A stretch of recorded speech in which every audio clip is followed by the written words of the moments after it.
sur Chris Yapi TV, né.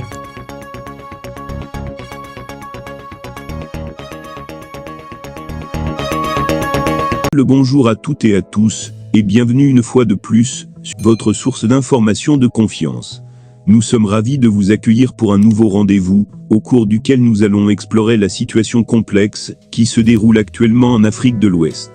Dans le viseur de l'actualité, nous avons les commentaires enflammés du président français, Emmanuel Macron, à l'égard du Niger. Emmanuel Macron a récemment publié une lettre au ton particulièrement sévère à l'adresse de son homologue nigérien, Abdraman Tiani, président de la transition au Niger. Dans cette correspondance, le président français a exprimé une inquiétude profonde concernant le sort incertain de l'ancien président nigérien, Mohamed Bazoum. Bazoum a été renversé le 26 juillet dernier par un coup d'État, après quoi il a été placé en détention.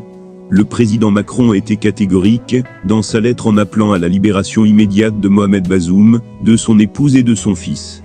L'Élysée a fait savoir que la France était déterminée à œuvrer en faveur du rétablissement de l'ordre constitutionnel au Niger. Les tensions se sont exacerbées lorsqu'un communiqué du régime militaire actuellement au pouvoir à Niamey a affirmé que Mohamed Bazoum avait tenté de s'évader de sa détention. Il est essentiel de noter que les avocats de l'ancien président ont vigoureusement contesté ces allégations, rejetant toute tentative d'évasion.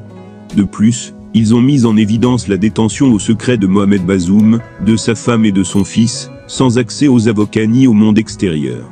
Le médecin de l'ancien président a également été empêché de lui rendre visite, même lorsqu'il apportait de la nourriture à la famille.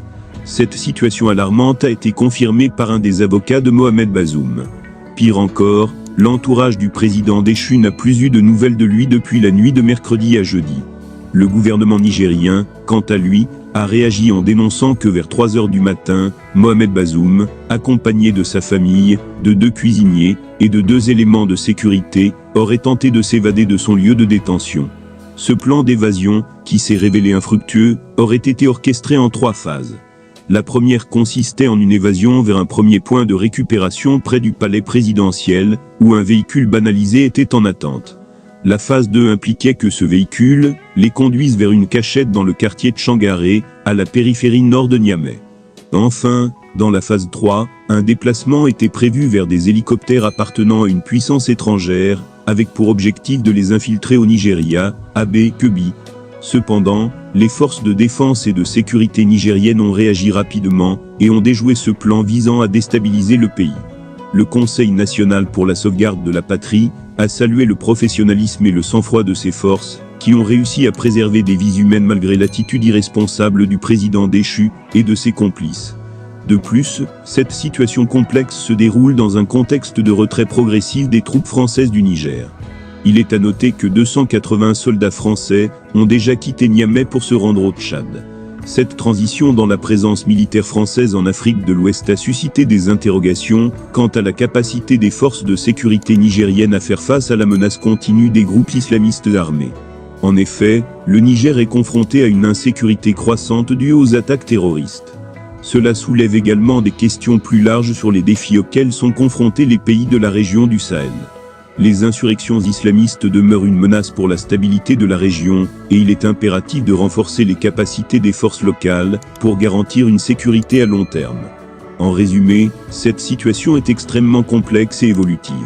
Les commentaires d'Emmanuel Macron ont ravivé les tensions dans la région, et le sort de Mohamed Bazoum reste incertain. Le retrait des forces françaises du Niger ajoute une nouvelle dimension à cette dynamique déjà complexe. Nous sommes très intéressés par votre opinion sur ces événements. N'hésitez pas à partager vos réflexions dans les commentaires. Si vous n'êtes pas encore abonné à notre chaîne, nous vous invitons à le faire. De plus, si vous avez trouvé cette vidéo instructive, assurez-vous de la partager avec vos amis et de rester connecté pour de futures mises à jour. Merci de nous avoir rejoints et à bientôt pour de nouvelles informations. Au revoir.